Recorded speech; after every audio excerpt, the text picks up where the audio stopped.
Good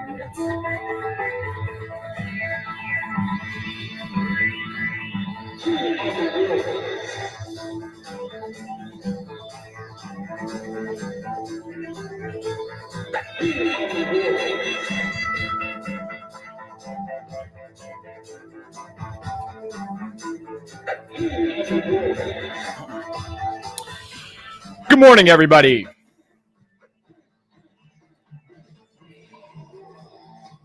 Let's go. Mike's MMA Picks here with your Fight Morning Quick Card Breakdown show brought to you by BetDSI as well as MMA Oddsbreaker. We are here for UFC Vegas 35, where we have Giga-Chikadze taking on Edson Barboza. 12 fights. 7 of these are expected to end inside the distance. Let's get things kicked off right away. Want to mention right off the bat, though, that this card is, in my professional opinion, littered with landmines from a betting perspective. So you're going to have to really pick your spots. Some major red flags throughout the card. Let's start from the top where we have Mana Martinez coming in with a heavy heart after the loss of his head coach within the past 2 weeks. Comes in with an 8-2 record and a DraftKings price of $9,000, taking on a fighter who surprisingly has had a UFC tenure since 2014. 8-5 overall record for Guido Cannetti. Cannetti coming in with a plus 215 price tag and DraftKings salary of $7,200. This fight takes place at 135 pounds. When you watch these two fighters, both of them are extremely aggressive. Martinez has a number of first-round knockouts to his name.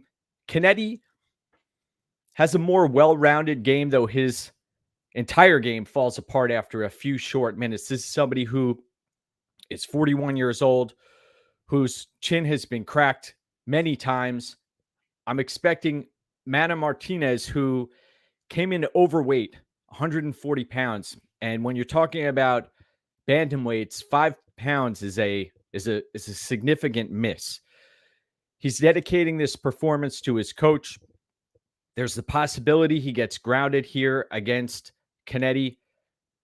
At some point, though, I see Cannetti's gas tank becoming an issue. He has a tendency to come out guns blazing and then fades late.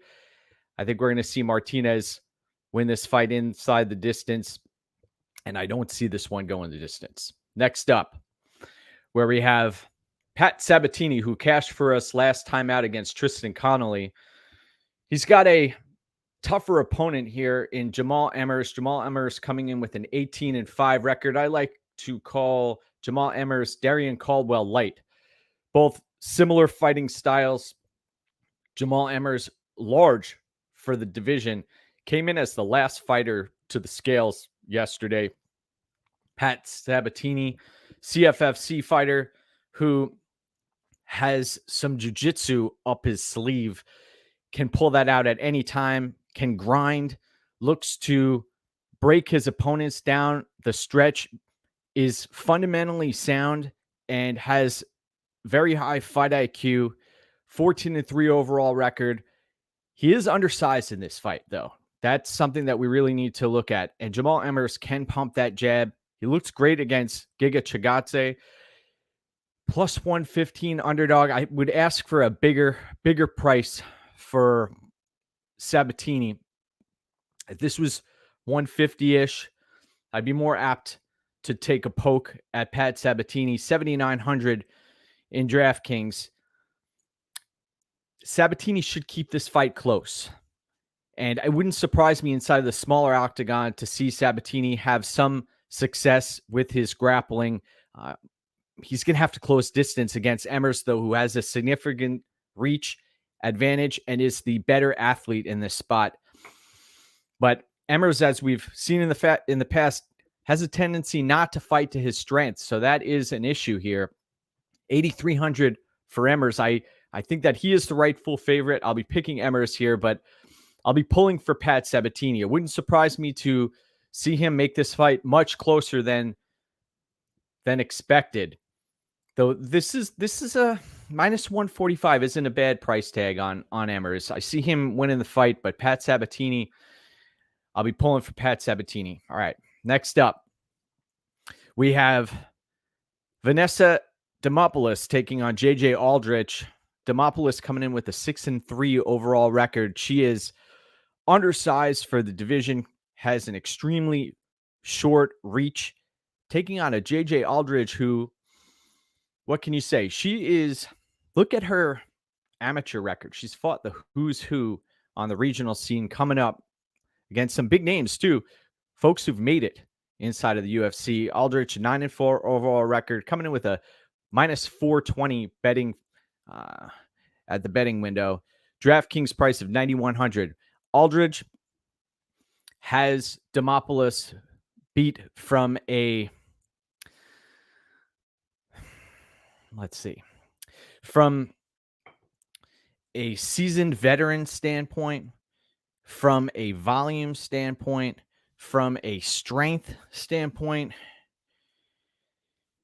There are a number of ways where she could win this fight. If Demopoulos is able to find some success taking this fight to the mat, that's where Demopoulos could potentially cause Aldrich some problems here, though. Aldrich, that reach advantage, and we've seen Aldrich have success against Macy Barber and other fighters throughout her career. She's a dog. She fights with, or she trains with Rose Namajunas and other fighters in Colorado. I think that Aldrich is a worthy favorite in this spot. She may not finish though. And as far as DraftKings goes, you're going to need somebody who lights the lamp, so to speak, and puts up a big score. Aldrich could put up that score via volume. It's all dependent. Does she want to engage in a firefight, and if this fight goes to the mat, is she going to engage there? Aldrich, I think she could potentially finish this fight on the feet. It is a dangerous spot, though, if this fight hits the mat. Let's see. We've got some comments here. Good morning, Super Babones. Great to have you in the chat. We also have Daniel Edwards here. Good morning, sir. Yes, let's go get what's ours out there. We're going to continue through this breakdown here, where we have a fight up at 205 pounds. We've got Darren Stewart coming in with his 12-7 overall record, coming off of a couple of performances where he left a lot to be desired against Eric Anders.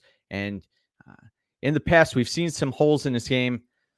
He's coming in as a plus 150 underdog and DraftKings price of 7,400. He's taking on a Dustin Jacoby who, let's be honest, he's a legitimate kickboxer who is also undersized for the division as far as weight goes. Granted, he's a tall guy who looks to fight at range and use his strikes to cause opponents problems. There isn't much grappling on the part of Dustin Jacoby. We saw he was grounded 9 consecutive times by Ion Cutelaba, was really ragdolled in that bout. Looked like a 10-8 round in that first round. Cutelaba throwing elbows against the fence, could not get Jacoby out of there. And Jacoby's plan, he even said it in pre-fight interviews, was that he's going to let Cutelaba empty his tank and throw the kitchen sink at him and then turn the tide. And that's what we saw in that bout. Now, Darren Stewart is going to be at a bit of a reach disadvantage here. He's not the natural striker. He's coming in at 205 pounds. Stewart have a grappling edge in this bout. He's going to have to close distance inside of the smaller octagon. I do favor Jacoby, though, in this spot. The more tape I watch, it's becoming clear that Jacoby is the better overall fighter. Stewart, though, could pose Jacoby problems if he's able to find success inside of his range. Jacoby, though, could keep this fight on the outside and look to win via a volume-based decision. So there is the potential for that to take place. I'll be picking Dustin Jacoby in this spot. Next up, where we have the return of Abdul Razak Alhassan, who has really, really caused himself huge problems here. His back is up against the wall here with now a 10-4 record. Heavy hitter, judo background, Fortis MMA fighter, plus 195 underdog. DraftKings price of 7,300, taking on Alhassan-Di Chirico, who, with a 13-5 record, has been in there with some heavy hitters in the past, coming in with a betting price of minus 245. That's a big favorite, man. 8,900 against a heavy hitter in Razak Alhassan, who could potentially be live in the first round. We know Alhassan comes in throwing gas early. His game falls apart as the fight continues. He seemed mentally defeated in the Malkoun fight. There have been other bouts where you could see that switch flip, and I'm going to have to go with Alessio in this spot. Alhassan, though, is live in that first round. Keep an eye out. It would not surprise me to see Alessio get flatlined. Alhassan does have punching power, but Di Chirico is going to be my pick. Next up, where we have Gerald Meerschaert taking on Mahmoud Muradov. Muradov coming in with a 25-6 overall record. A lot of those wins were picked up on the regional scene. He's the largest betting favorite on the card at minus 735 and a DraftKings price of 9,300. Gerald Meerschaert coming off of a victory, though the line, there isn't much recency bias in that spot. 32-14 record. This is going to be Meerschaert's 47th professional fight, plus 485 at the betting window for Meerschaert. Now, Muradov, much cleaner striker. We haven't necessarily seen Mahmoud Muradov on his back often. If Meerschaert is going to have any success in this fight, that's where it should take place. Though I don't, when you look at implied probability, I do not see that being a high percentage outcome in this spot. Muradov, you see the inside the distance line dropping to the point where I believe I saw it last night at minus 210 that the fight doesn't go the distance. I think that this fight is going to end inside of the 15 minutes. Muradov's striking is just so clean. It's really a pleasure to watch him out there perform. Footwork is going to be key. You look up and down this card, and that is a major component to a number of bouts on this card. Footwork is amplified inside of the smaller octagon, and Meerschaert does not have great footwork. Muradov does have great footwork. He's the cleaner striker. It's just a matter of, is he going to put Meerschaert out? And I think he does. I think the longer this fight goes, Muradov is going to have some success and get it done. Now, we head up the card to another significant favorite. Here we have Andre Petroski, who we've seen him lose in the house, the tough house. He's coming in with a massive price tag of $565. He is a front runner. He is somebody who will empty his tank. He's taking on a Michael Gillmore, who really, he's a replacement fighter who stepped in and has major holes in his game. This isn't a young fighter. This is somebody who made his mark on the regional scene. 6-3 overall record, plus 390 underdog, and a DraftKings price of $7,000. Petroski, it's just a matter of when does he get this done, and does he blow himself out going for the finish? I think that this fight is going to end early. I don't hate on them under 1.5. I prefer to give myself a little bit more time out there. I like under 2.5. But then you're going to ask for a bit of a bigger price tag in that specific spot. As far as DraftKings goes, you're looking at Muradov, extremely highly priced fighter. Petroski, highly priced fighter. But then you also have to look at the opponents and who's willing to absorb damage, who's willing to absorb significant strikes, get taken down, mounted. The control time may add up. This one, I don't expect it to go that long. I think we're going to see Petroski win this fight, though. He is a front runner. He's used to being the hammer and not the nail. We saw it Battle really do a number on him. I'll be picking Petroski to win this fight inside the distance, and it's just a matter of how is he going to get this done. All right. Now, this is the fight that a lot of folks may be tuning in for, where we have Kevin Lee taking on Daniel Rodriguez at welterweight. Kevin Lee coming in with an 18-6 overall record. Still a young fighter, only 28 years old. Minus 145 at the betting window. This line is held steady. DraftKings price of 8,500. There's the potential for Kevin Lee to come out here and win a grappling heavy fight against Daniel Rodriguez, who is 15-2 overall. Though I cannot in good faith tip Kevin Lee, considering his major red flags that are rearing their ugly head. You watch the tape here. Daniel Rodriguez, 15-2 overall record, as I previously mentioned. Plus 115 underdog. DraftKings price of 7,700. Daniel Rodriguez last fought back in July. Mid-July. We're talking about a month and a half out of he's coming off of a win inside the distance. He's fought Mike Perry also this year. Kevin Lee hasn't competed since March of 2020, where he faced Charles Oliveira.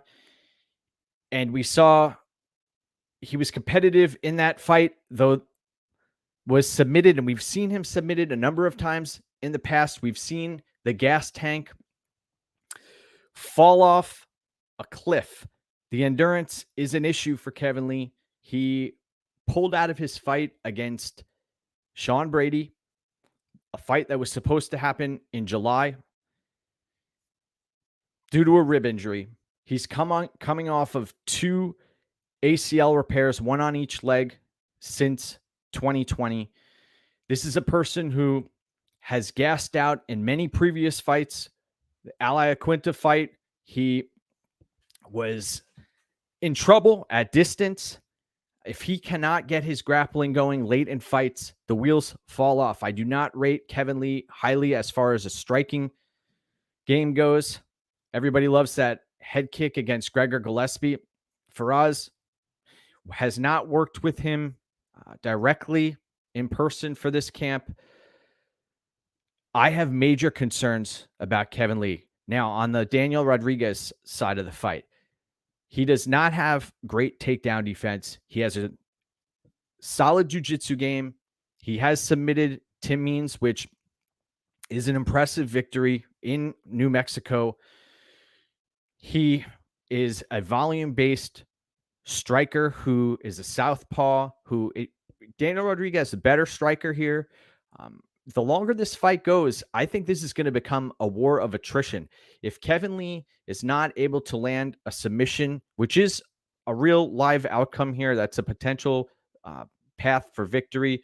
If Kevin Lee is able to find the back of Daniel Rodriguez, Rodriguez could potentially be in trouble. The longer this fight goes, though, I think we're going to see Daniel Rodriguez have success. If this fight hits the third round, look for Kevin Lee to fade. I repeat, I cannot in good faith tip Kevin Lee. I will pick him to win, though. I will pick him to win, but what else has to happen to a fighter before you consider this a field of landmines? Is having both of your knees reconstructed in the past year, a fighter who's had cardio issues, pulling out of a fight a month and a half ago to a rib injury, showing flaws on the feet as far as striking defense goes. There are so many red flags here for Kevin Lee, though he is the better grappler, no doubt about it, the better athlete by leaps and bounds. Daniel Rodriguez, it's interesting. You listen to Kevin Lee talk about Daniel Rodriguez. He said he has friends in the clink who speak very highly of Daniel Rodriguez and his toughness. I don't know how much that's going to help him in this spot, but I'll be picking Kevin Lee. But I wouldn't go near that. I wouldn't go near that money line. I think that this is a very dangerous spot.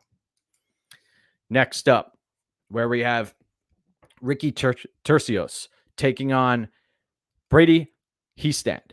Brady-Hiestand, 5-1 overall record, plus 125 underdog. You watch Ricky fight.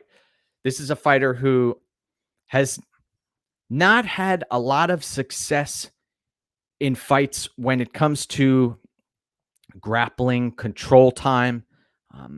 He's a wiry guy who has a personality that everybody loves. He's tough, but there are some big time holes in his game, especially from a grappling perspective. Has bad takedown defense, can get controlled on the bottom. And Hiestand is a young kid, comes from the same camp as Michael Chiesa, Juliana Pena, and others. Young kid, still putting his game together, plus 125 underdog. This line has closed 7,500 for Hiestand. Turcios, I see a lot of love for him out there. I think that if this fight does get extended, then the fight is going to be in his favor if this hits a third round. But if this fight ends early, I think Hiestand is the play if this fight ends early. And I think it could potentially end early. You look at Hiestand's record, and disturbing to see how somebody with that pedigree was able to make it onto this card. Though you watch how he's performed inside of the house, and he's done well. So records and also wrestling pedigrees, things like that can be thrown out the window. You want to see what happens inside of the octagon when people are performing. You watched last night, our boy Chris Wade was able to overcome a All-American champion and dispose of Bubba Jenkins. In this spot, I'll be picking Hiestand to score the victory as an underdog. I think his grappling is going to be a difference maker here. He's going to have to lock up something, though, because Turcios won't go away. And he's scrambly, and the longer this fight goes, the sweatier he gets, he may be able to reverse positions, and it's hard to hold Turcios down for extended periods of time. But give me Hiestand in that spot.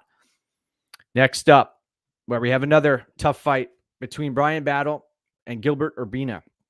Both of these fighters are young. Both of these fighters have room for growth. Bryan Battle, I really liked what I saw even when he was put on his back against another opponent inside of the house, against the fence. You saw the get-up game that he was able to put together while he was being controlled on the ground. I think that may be asked of him in this spot against Urbina, who is going to look to take this fight to the mat, or else he's going to get outstruck at range. Gilbert Urbina, 6-1 overall record, plus 155 underdog, DraftKings price of 7,600. Bryan Battle, I like what I see from him as far as overcoming adversity in fights, a willingness to meet fire with fire. Bryan Battle, he's able to lock up submissions and he's an opportunistic grappler at times, but he's going to want to keep this fight on the feet and win this fight at range. Give me Bryan Battle in this fight, though one of my concerns is the growth of Gilbert Urbina. It's been some time since the fights took place inside of the house, and we've seen fighters grow in between fights. So give me Brian Battle in that spot. Now, main event of the evening, folks, where we have Edson Barboza taking on Giga-Chikadze. Giga-Chikadze, 13-2 overall record, glory kickboxer, -110 at the betting window. DraftKings price of $8,000. This is a striker's delight, as many have referred to, and you have Edson Barboza on the other side of the fight, who is a seasoned veteran of the game, who has, when he sees opponents hurt, he will go in for the kill. If he sees a chink in the armor, he will identify that, and he will get after it. We saw it against Dan Hooker and so many other opponents. Chikadze, he's been a money train for us in the past. I think folks ran into a lot of trouble when they thought that Omar Morales was going to be the better striker against Chikadze. We saw that play out in real time. That was put to bed now. Chikadze is coming in with a 6-fight UFC win streak. A lot of confidence, fighting out of King's MMA, taking on a Barboza who he's like a phoenix rising from the ashes, reborn after hellacious beatdowns. But he's looked phenomenal in recent fights against Shane Burgos. I was on Burgos in that spot. I was impressed with his performance there. I've been impressed with the way Barboza has handled himself the deeper the fight goes. And I think that in this spot, Barboza, this may shock some, but I think that Barboza is the rightful favorite here. That his leg kicking game could come into play, that he's going to be the fresher fighter the longer this goes. And it would not surprise me to see Barboza get Chikadze out of there in the 3rd, 4th, or 5th round here. Chikadze, though, is very live early. Look out for that liver kick, the Giga kick, as many have referred to. Chikadze is a range fighter, and his striking defense at times has looked great. If he strikes first, his leg kicks are so quick and his body kicks are so quick that Barboza is going to have to mind his P's and Q's in this specific spot. I'll be picking Edson Barboza here. Although he is 35 years old, he has the potential. I'm not saying the fight will go there, but if this fight does hit the mat, we've seen Chikadze run into some problems down on the mat. He's going to have 25 minutes to work with here, Barboza, that is. And he's been in there with you look at the level of competition. Barboza is going to be my pick. I've got 3 plays up at MMA Oddsbreaker Premium. We are third-party tracked since 2017, up 80 units all time, 61% win percentage. So I really try to pick my spots. And reminder, folks, to go get what's yours this evening. One fight at a time. Have a hell of a Saturday. And thank you. Let's do this.